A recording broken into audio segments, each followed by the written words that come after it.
Okay, so I'm back with the bird, and you can see, I'm going to try to get down here on it without it going out of focus. There it is, right there. See those 3 little gold beads in there? They're almost, I could have actually done 4 there. But anyway, it lets the bird breathe in between all the heavier stones. So he kind of is able to stand out.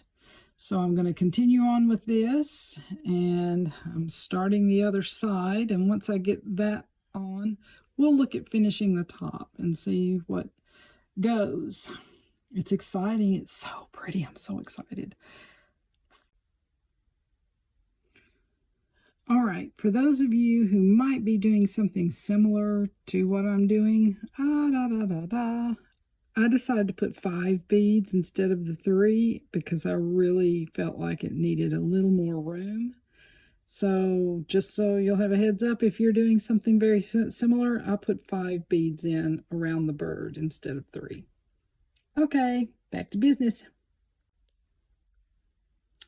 Okay, so one of the things I wound up doing once I held the necklace up to see how everything fell, to make sure things were falling at the right place and I didn't have odd sized beads that were making everything whoppy jawed, you know, that kind of thing.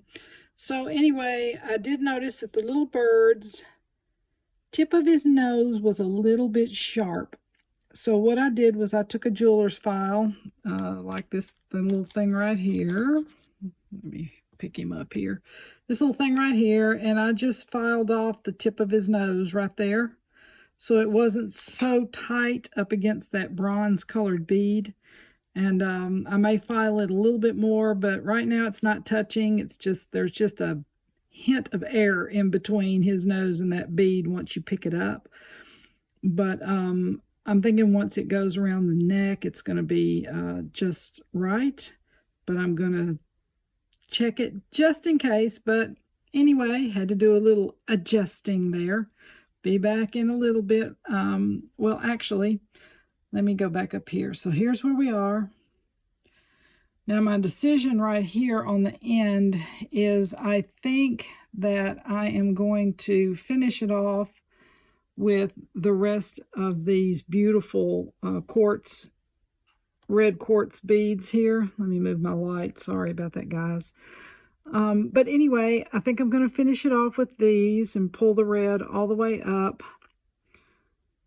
I am still debating on whether I should do a silver or a gold clasp on it. I'm toying with that one. I'll let you know when I get there. Okay, so I'm back getting ready to finish the top, and I'm going up right here. By the way, I did trim the bird's beak just right, and I'm coming up here, and I had a decision to make.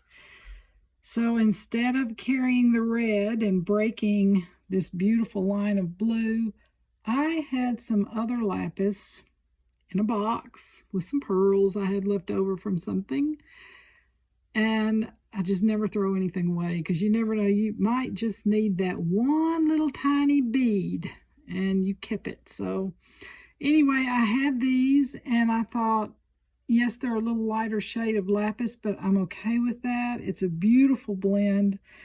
The red's not too dominant because I wanted the lapis to be dominant and the little bird, and that's exactly what has happened here. So yay, I love it when a plan works. Okay, so I'm finishing this off right now, and I'm still toying with whether to do the gold or the silver clasp. I'm going to put it down here and play with it for a minute and just kind of see where my eye gravitates to. And what I did with the bead caps here is, instead of capping each side of the round beads, I just capped one side going up. If you can see that, I just wanted a tiny bit of light in there, not too overbearing, but just a little tiny bit of light. And that's where I am with it, and I kind of like it. So I think I'm going to go with this. I'm going to try to finish now. Okay, so I decided on the clasp. I had several things to choose from. I decided to go with the silver for two reasons. One, because I had these beautiful cones here that were in silver. But also on these little cones, you see those little grape-looking things right there, the little dots on it? Okay, I went over here and I had a clasp that had little dots on it. Oh my goodness.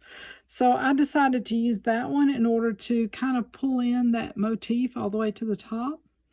And I still went with some gold up here, and I may put some gold finishing beads on it just to tie all it in together.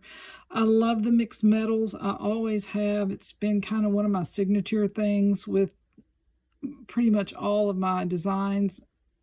It's rare if I have one metal color.